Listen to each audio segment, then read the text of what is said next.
इथले MPSC देणारे विद्यार्थी, रिक्रुटमेंटच्या स्पर्धा परीक्षा देणारे विद्यार्थी, वेगवेगळ्या प्रभावित संस्था, वेगवेगळ्या प्रभावित ओबीसींच्या संघटना, जातींच्या संघटना त्यांनी त्वरित एकत्रित येऊन किंवा सुमोटो पुढं जाऊन या निर्णयाच्या विरोधामध्ये गव्हर्नमेंटला म्हणजे याच्यावरती लवकरात लवकर स्टे आणणं यासाठी काम करावं लागेल आणि दुसरी रस्त्यावरची लढाई लढावी लागेल. सरकारने अतिशय तत्परता दाखवली. 1 तासात GR झाला चर्चेनंतर. मला वाटतं हे ठरलेल्या गोष्टी आहेत.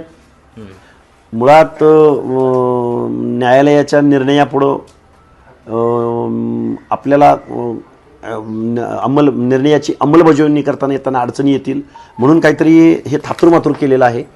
मुळात GR ॲज इट इज वर्डिंगमध्ये दिलेलं आहे, पण त्याची जी उपाययोजना सुचवलेली आहे ग्राम महसूल अधिकारी, ग्रामपंचायत अधिकारी आणि सहाय्यक कृषी अधिकारी या लोकांना जे काही चौकशी करून त्यांना मदत करा असं जे म्हटलेलं आहे हे घटनाविरोधी आहे.